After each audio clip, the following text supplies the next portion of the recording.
It's fine. He won't hear it. He'll hear it.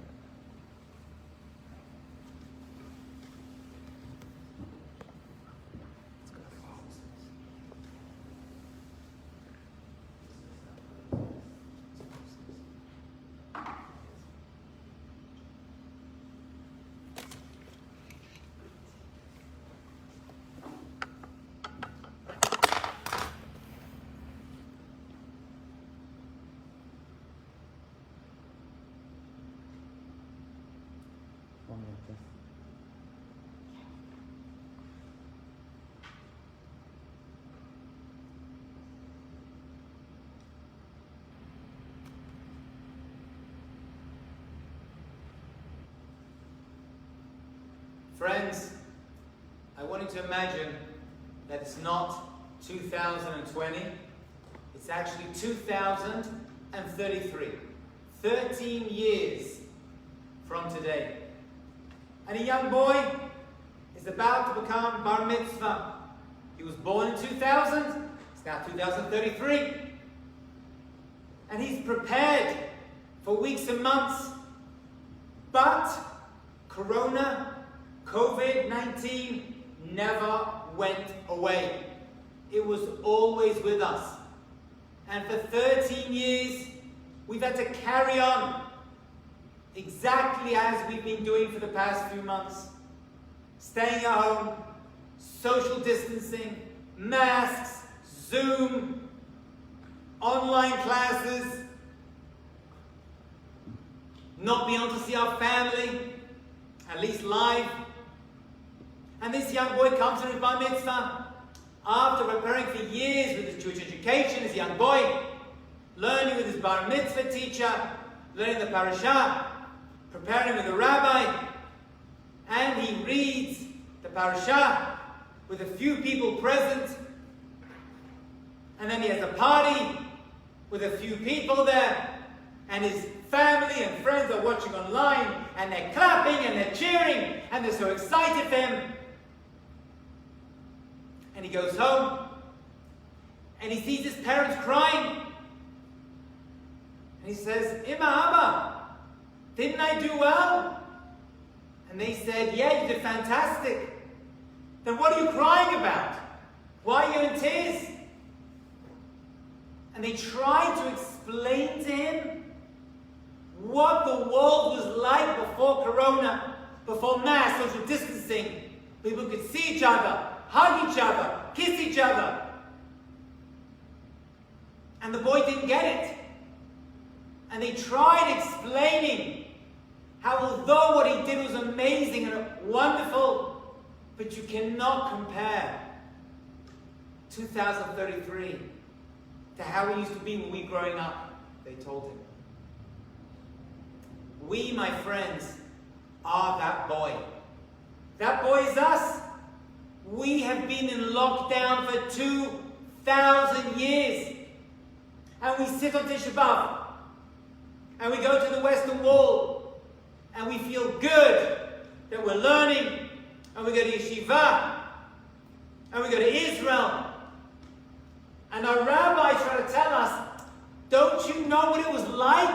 And we're like, what's the big deal? It's fantastic now.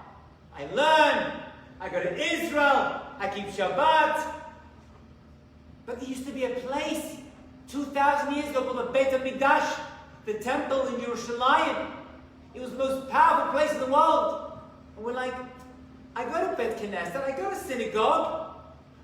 I keep the Chagim. I go with Sukkot, Rosh Hashanah, Yom Kippur. We don't even understand what we're missing. We are that young boy with his Zoom bar mitzvah. We just don't get it. And no matter how much we read and learn, and I'm as guilty as all of you, it's comfortable in Galut, especially this one. More about that later on. What are we missing?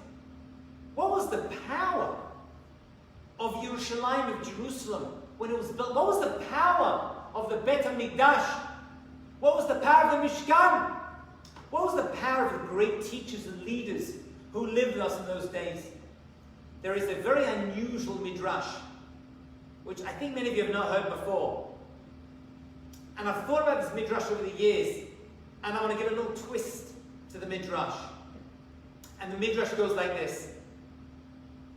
It talks about an apostate, Yosef Meshisa.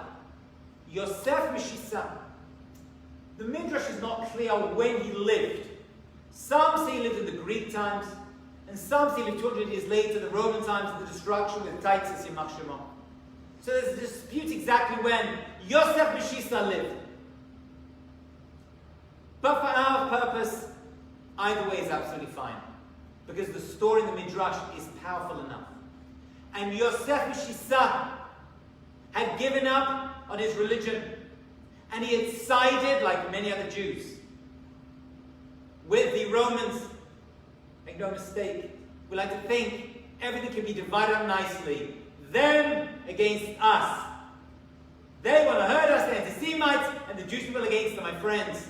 Sometimes, regularly, we, the Jewish people, are our own worst enemies. And Yosef Meshisa was no exception. He had joined the Romans.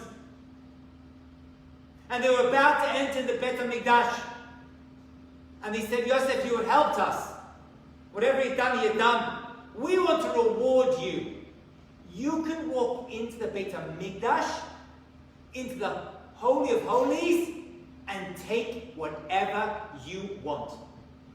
That's our payment to you for helping us destroy the Jewish people. Again, it's hard to believe that a Jew can speak bad against his own people. I know it's hard to believe that a Jew can speak bad against Eretz Yisrael. It's nothing new. Nothing new, my friends. I know, we can't believe it. Famous actors in Hollywood, famous business people, go and speak to hundreds of thousands of people. Who needs Israel? Who needs Jerusalem? Foolish ignoramuses, my friends. But nothing new. And Yosef Meshisa walked into the Beit HaMikdash. And the Midrash tells us something unbelievable. You're not going to believe this. He walked out with the menorah. And he said, this is what I want. And the Romans said, no. No Jew is going to leave with a big golden candelabra. Forget about it. You're not going to get that. Take something, go back inside and take something else, because you are not leaving with a golden menorah. And he said, no, I'm not going back in. And they're like, but you must go back in because you're not leaving with this. This belongs to us. I'm going to take this back to Rome. And he says, I'm not going back in. And they said, you know what? We will make you a tax collector, says the Midrash. You have to collect taxes, which was a profitable enterprise. And he says, I'm not going back in. And they said, if you don't go back in, we're going to kill you. And he said, do whatever you want. I've angered my God once, said Yosef Meshisa. I'm not going to do it again. And Kachav, they killed him on the spot. The rabbis try to understand what happened to Yosef Meshisa. 1 minute he's running in ready to steal for the Bet HaMikdash while it still stood. And the next minute, he's willing to die for the cause. What happened? I believe the Panavish Rav gave the following beautiful explanation. He said, you now understand the Bet HaMikdash, what the temple in Jerusalem was, of which the western wall is a drop in the ocean. As soon as he walked in, he was a Rasha. He was a terrible person, willing to steal from the temple in Yerushalayim.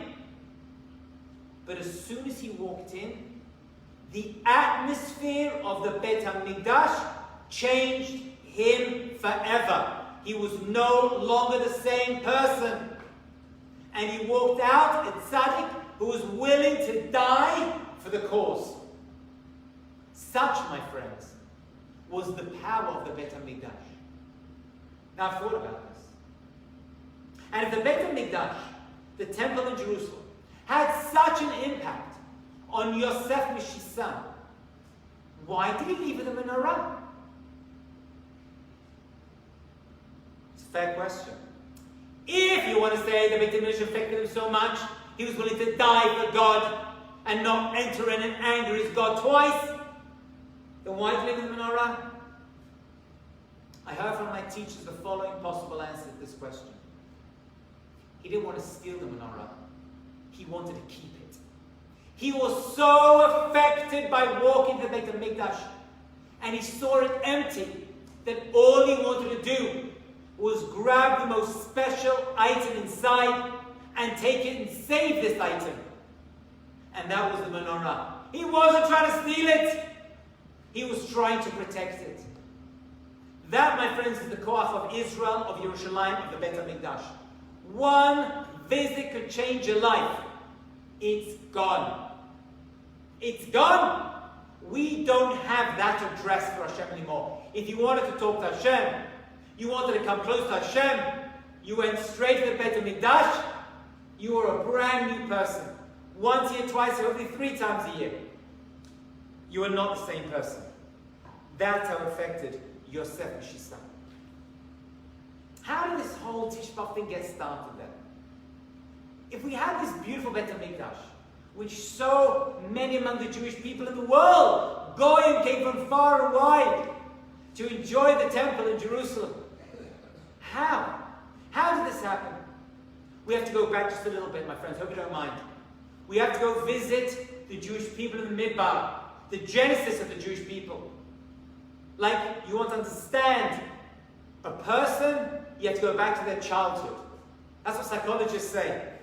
As soon as you come in and there's a problem, tell me about the childhood. Listen, they're 45 years old, who cares about the childhood? It all goes back to childhood.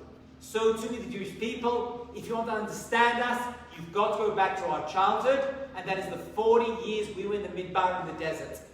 That was when we grew. That's when we drank our milk in the form of man, which is called lavan, the white thing like milk. That's when we were conceived, and that's when we grew up. It took 40 years. Amount of time a baby develops in the womb.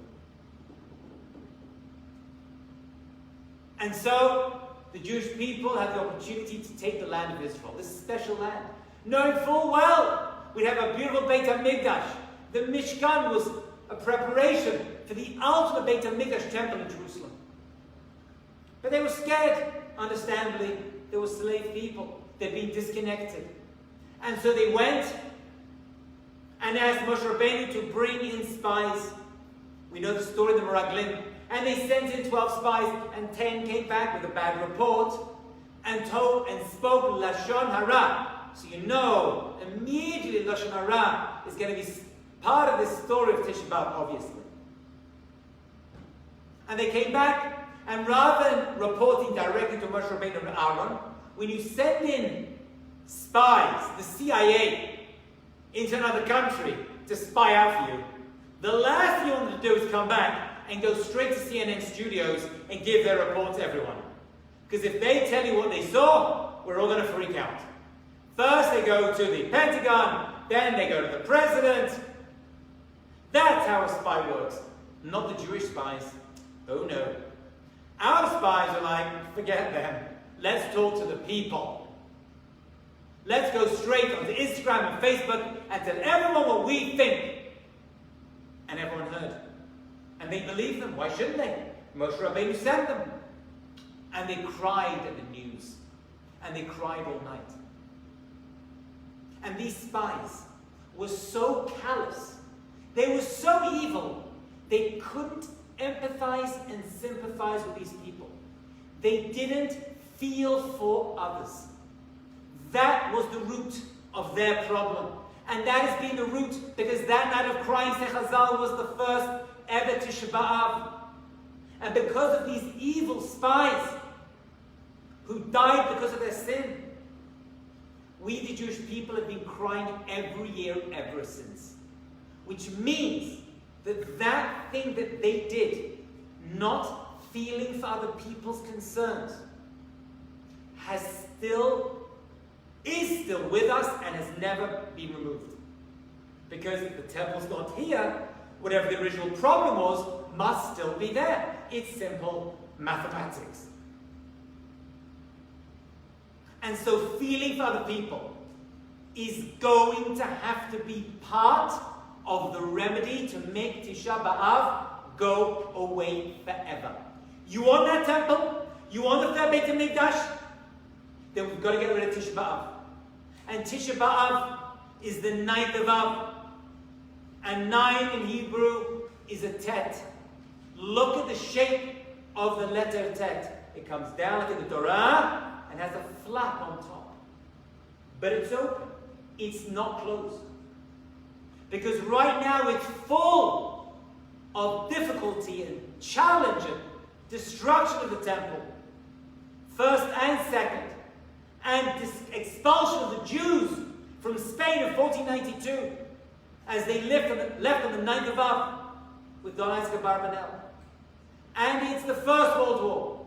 And it's the day Auschwitz opened. All these things happen on the 9th of Av. It's full of difficulty and challenge. But say Chazal, there's a flap on top. And we are able to flip it open, and out comes all the bad stuff. And in goes all the good stuff, because Tisha B'Av is a Yom Tov. I can say Chag Sameach today, I wouldn't be crazy. I mean, I am crazy, but not for that reason. And so the flap can open, the bag pulls out, and the bracha can go in. And so what we have to work out, my friends, which we've heard 1,000 times from 1,000 great rabbis, greater than myself, over the years, is we're going to have to figure out Ahavat Chinam, Ahavat Israel. Love of the Jewish people. Feeling for others. How do we do that? I want to tell you a story I read a number of years ago, and I heard it live as well from the speaker. You may have not heard him, I hope you have. Rabbi Dr. Abraham Twersky. He's a psychiatrist, and he worked in a hospital, a mental institution. And he writes in a book called Do Unto Others. And he's spoken about this. He writes about how he was giving a tour to brand new doctors who were in their residency of the mental facility. It was a very big facility in Pittsburgh. And he was taking them around. And there was a part of the hospital that they used to call the museum. The museum. What exactly was in the museum? In the museum were patients who were so mentally impaired that they could not survive out there in society, and so these museum patients spent the rest of their entire lives in this mental institution. And he was giving them a tour. And while they were touring the museum, one of the doctors, the residents, asked Dr. Twersky, "Who's that over there?" And he looked in the corner, and there was a man standing in the corner like this. And Dr. Twersky says, "Yeah, that's old Joe. Old Joe has been here 50 years. 50 years, he stands in the corner every single day, all day. He stops for breakfast, lunch, and dinner. We don't know why. He eats for a few minutes, and he goes back into a different pose. All day, every day." And the doctor asked Dr. Twersky, "Have you tried to cure him at all?" And Dr. Twersky says, "The man has been here 50 years. 50 years he's been here. We have tried everything. Electric shock therapy, talk therapy, you name it, we've tried it. We cannot get this man to sit down. No matter how much we try." And by the way, it's affecting his health. His organs were not created to stand in a weird position all day, every day. And he's always making these new weird poses. And we don't know what to do with him. So we leave him there. And we let him be. And the young doctor said, "Do you mind if I speak to him?" I was like, "Go right ahead. It ain't going to do anything. We've been trying for 50 years. He goes, "Let me try." And so, Dr. Twersky says, had I not seen this with my own eyes, I would never have imagined what was about to occur. This young boy approached this old man and said, "Come take a seat." And the man looked at him like, "Are you crazy?" And he says, "Come on, you're damaging your feet. You have epidemia.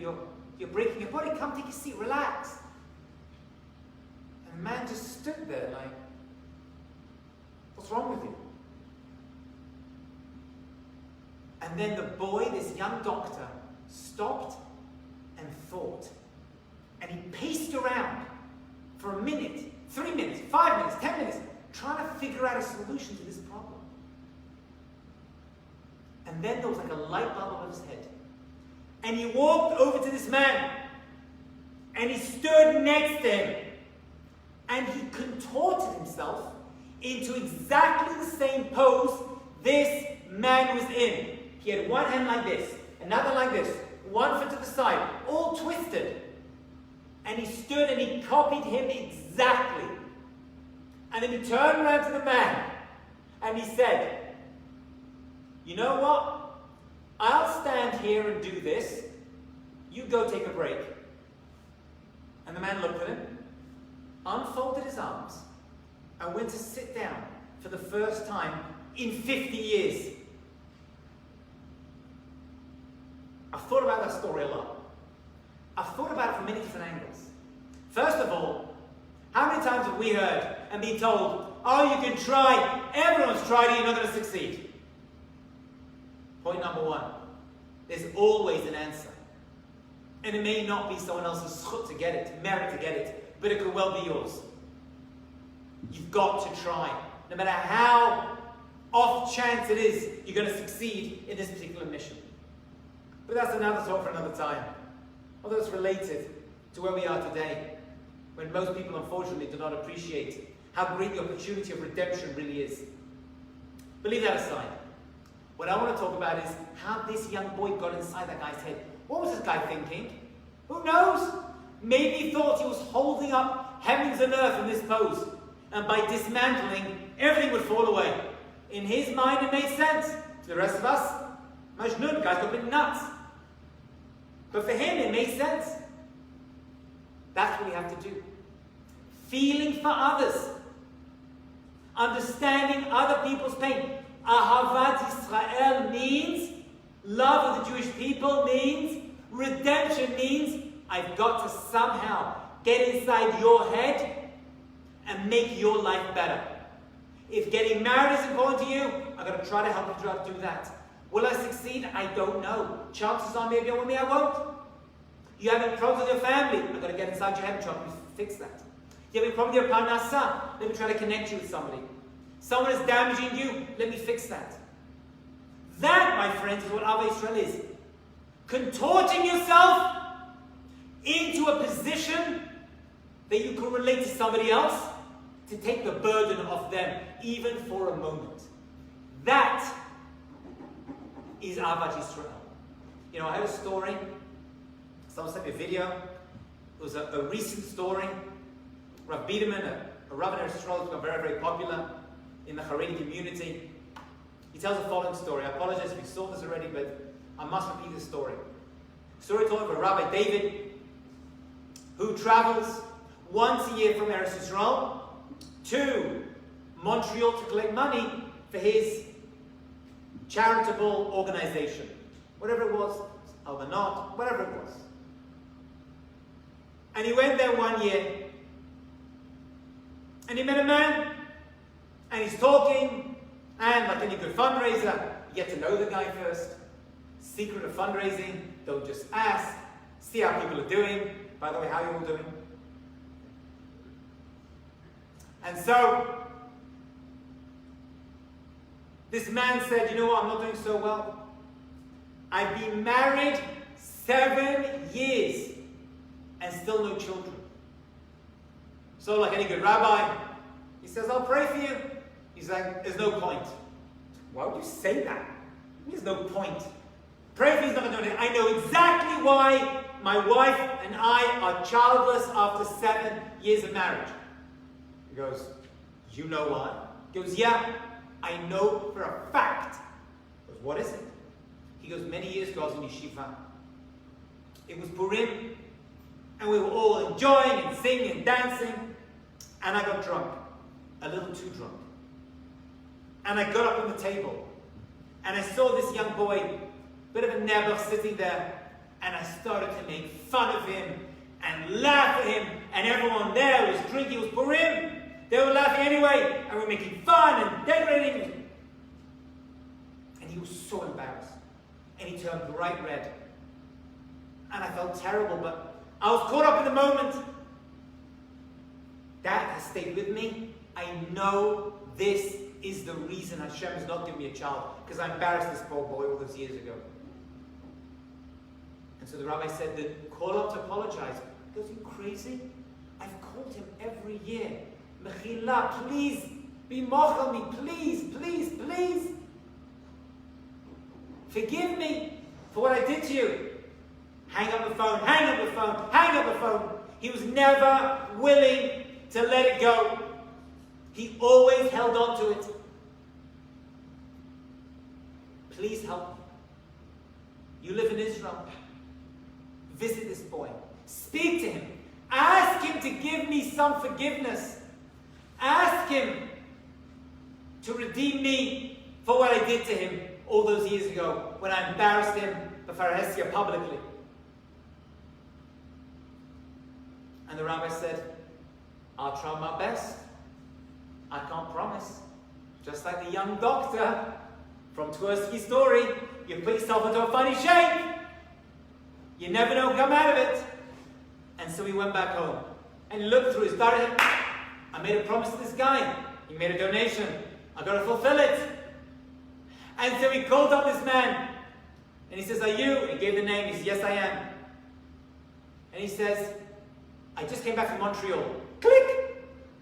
Phone straight down. Wow. This guy is angry. I mean, I've heard of angry. This guy's nuts. He tried again. My name's... You again? Click! He said, what am I going to do? I've got to speak to this guy. Eventually he stopped answering the phone.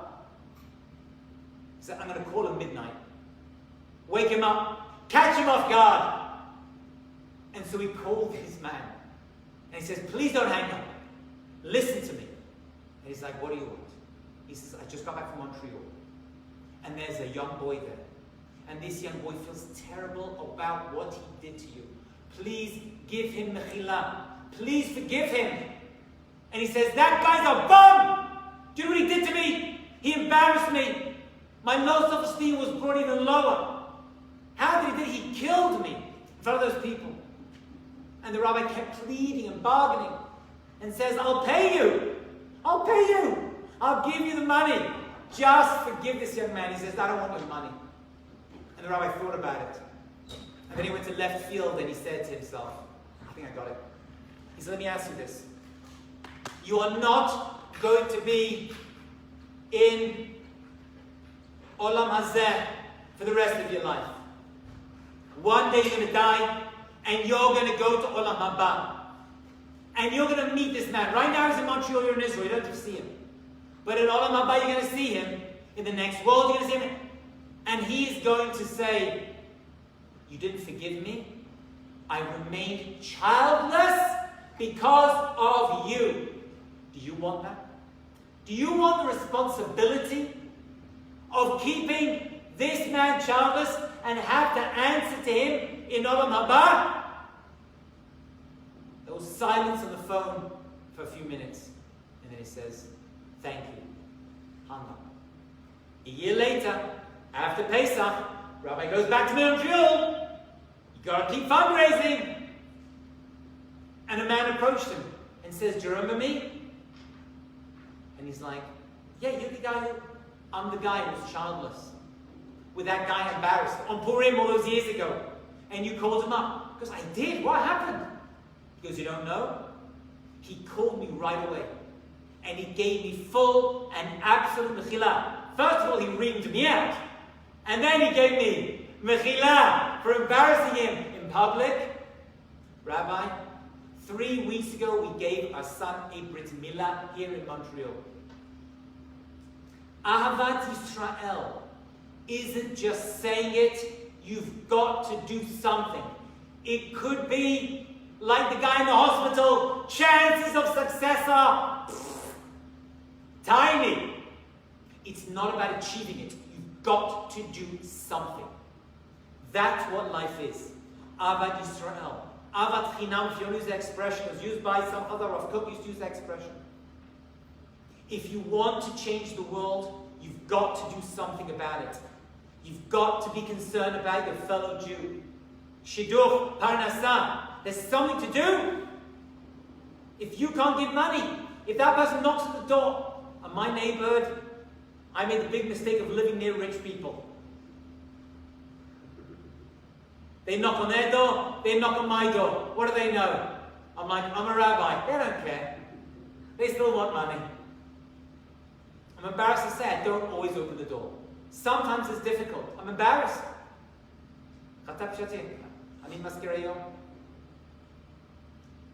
However, when I do open the door, I try to give him something. If I don't, I try to give him chizuk. I try to give him strength. I'm like, I'm sorry, I don't have much to give you. I'll give you a small check. $500,000. That's all I can afford. B'ezrat Hashem one day. Inshallah. But I'll give you, thank you so much for coming. I appreciate you being here. Cup of tea? I'm British. I'm Persian. Cup of tea? I have Twinings. It's the best. Cup of coffee? A Diet Coke?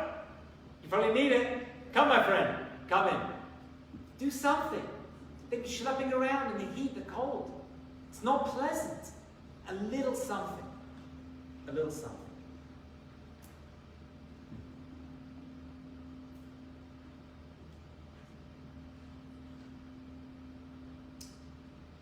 One mitzvah stands out among others.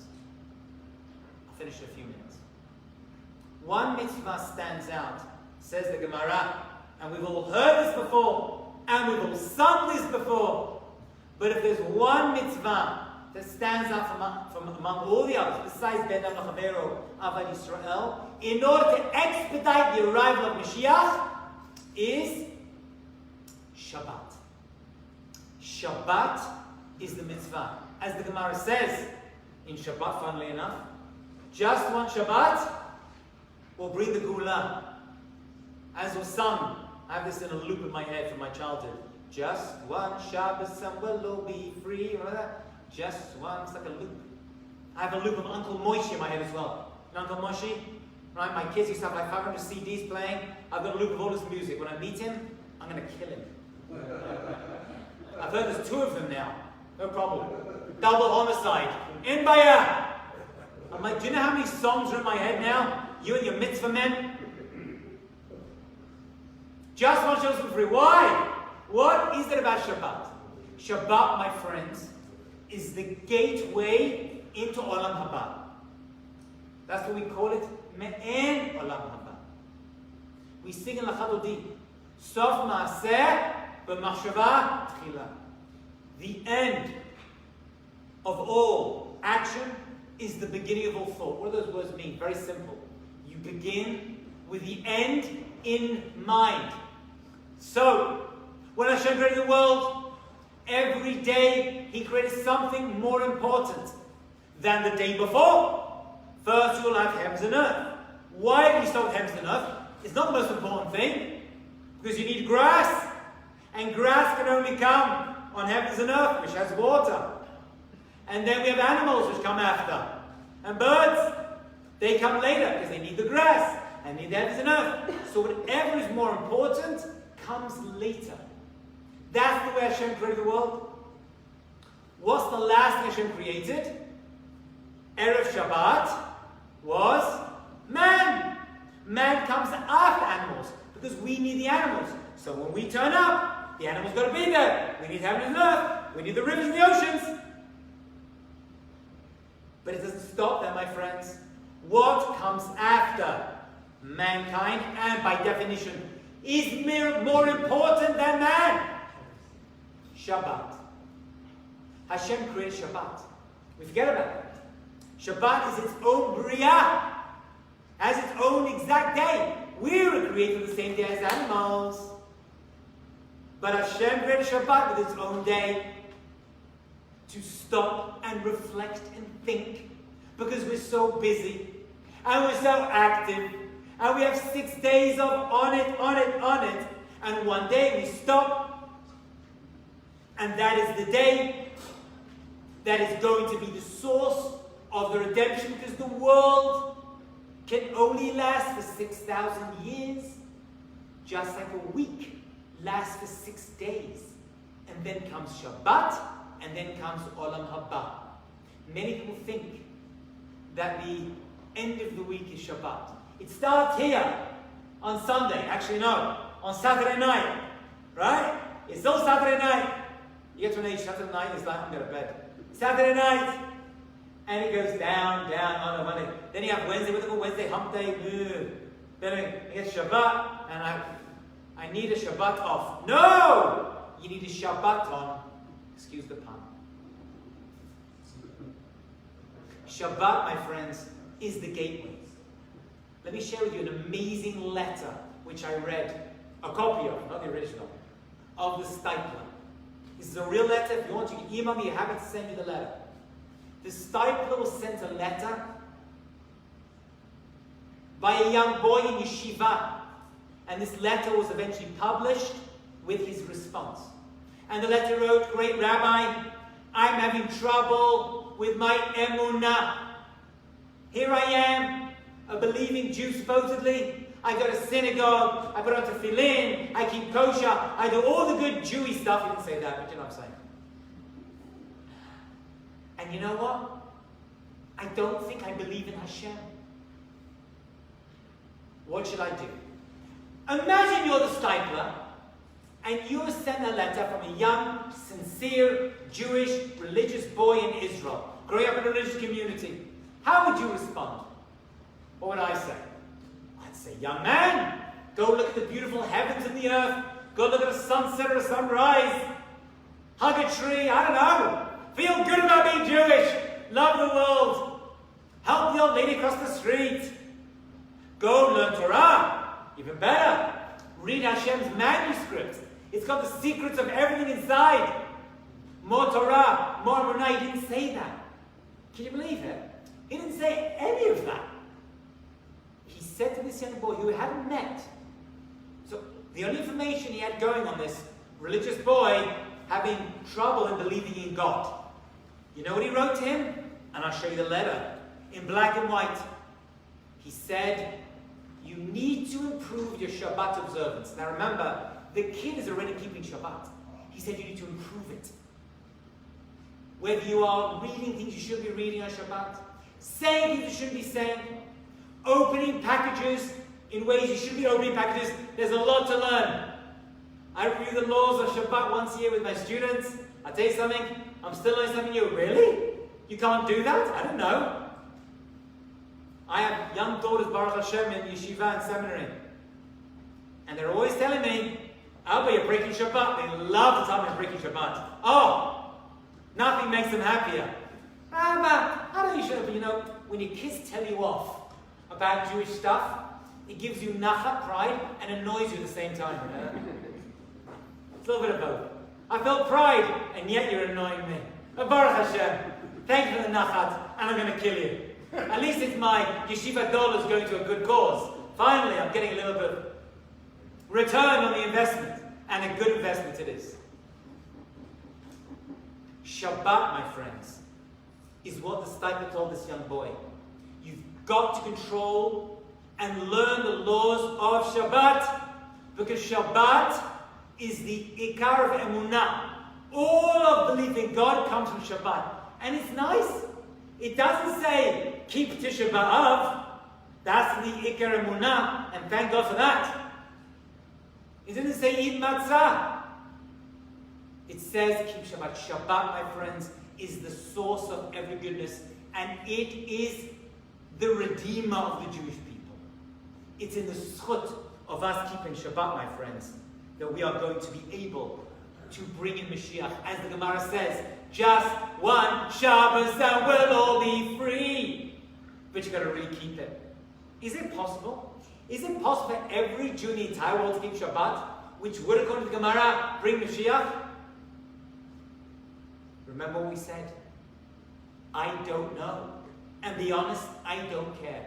My job as a Jew is to contort myself into the weirdest position possible and hope that's enough. And so, like the Green Movement has a slogan that we think global, act locally. You want to save the world, the planet, they say. Take a plastic bottle, put it to recycling. I can take a plastic bottle. What's this going to do to save the planet? I don't get it. It makes no sense. And yet, supposedly, every plastic bottle helps. It's the same with HaKadosh Baruch Hu. We want to make global change. We want to see the end of war, the end of pandemic, the end of suffering for the Jewish people. How many friends? We all know people who at least know people, but we all know people probably who've died from this virus, been victims of this pandemic. It's been big in the Jewish world. We stick together. We get close in supermarkets. You've got to think global, but you've got to act local. You've got to realize that you keeping Shabbat a little bit better is going to make a global, historic change that can bring the Geula. That is exactly how you're meant to think. And if you get someone else to keep Shabbat, wow! And bring them to your Shabbat table, fantastic. And if you can teach a little bit as well, and mentor a person, and speak well, or not speak Lashon Hara, like we spoke at Meraglim, if you can feel for others, and not just say it, but do something small, you can make a seismic change. That, my friends, is the secret of Tisha B'Av 2020. Because Hashem, for whatever reason, and it's uncomfortable to hear, kicked us all out of our synagogues. Just like 2,000 years ago, He kicked us out of the Beit HaMikdash. It's not a coincidence. It cannot be. Baruch Hashem, we weren't killed en masse like we were back then. The fatality rate was much less in percentage. But we've all suffered. And we were kicked out of yeshivot. Think about it. It can't be coincidence. Every single Jew in the entire world was told to get out of the Bet Knesset, out of the synagogue. Can you think of a time in history where all the Jewish people, Australia, New Zealand, Africa, China, wherever they are, France, England, Israel, get out. I don't want you in the synagogue. Wow. We'll make a minyan. No, don't make a minyan. We'll have other Jews reporting you, like Yosef Mishisa. And so what happens? We are forced to make a personal connection with God. I had to pray Shabbat morning at home by myself, like many of you did. First thing I realized was, wow, this is actually a short service. This 2.5 hour, 3 hour business, they're scamming us. We're being pumped. This took me 45 minutes. And I read the parasha. And it didn't cost me a penny. I'm just saying. And I got 7 aliyot. I'm just saying. Don't shoot the messenger. But then I had to stand there and talk to Hashem directly. Because, let's be honest, you walk into a synagogue, Shabbat, Rosh Hashanah, Yom Kippur, kind of throw yourself, hey, how you doing, Joey? How you doing, Frank? Shalom, how you doing? Very good. You just kind of throw yourself in. I'll miss this part. They'll do it for me. I'm not talking to Hashem. We're all talking to Hashem. It's not me. It's the minyan. And suddenly it's like, nope, it's all about you. That's painful. That's difficult. That's a challenge. That's 2020. Remember, my friends, when we started with a young boy, he's bar mitzvah, we said. And he's so happy. And he's so excited. But it's Corona. And the year is 2033. And he doesn't understand a world without Corona. We do not understand a world with the Beit HaMikdash because we've been in lockdown for 2,000 years. It's time It's time to speak to Hashem personally. Have a personal conversation with Hashem. It's time to work on a Shabbat. There's always room for improvement for everyone. Even the rabbis. There's room for improvement. You may think this is perfect. There's room for improvement. Hashem should bless us all by taking the actions, finding someone you can feel for. Contort to yourself. It's uncomfortable. It's not nice. Listening to that conversation with that person complaining about their marriage, complaining about their divorce, complaining about their children. Just listen. Say, I can't do anything, but I hear you and I feel for you. And I'm going to be in the same contorted position in order to hear your story, even if I don't get it. In the zchut of that, my friends, this time, next year, we will be with Mashiach, and we will be in Eretz Yisrael. All the Jewish people, not just a percentage, celebrating the true Geula because of our actions, God willing, this year. Bin Hi Rabbi Amen Amen. Thank you. Chag Sameach.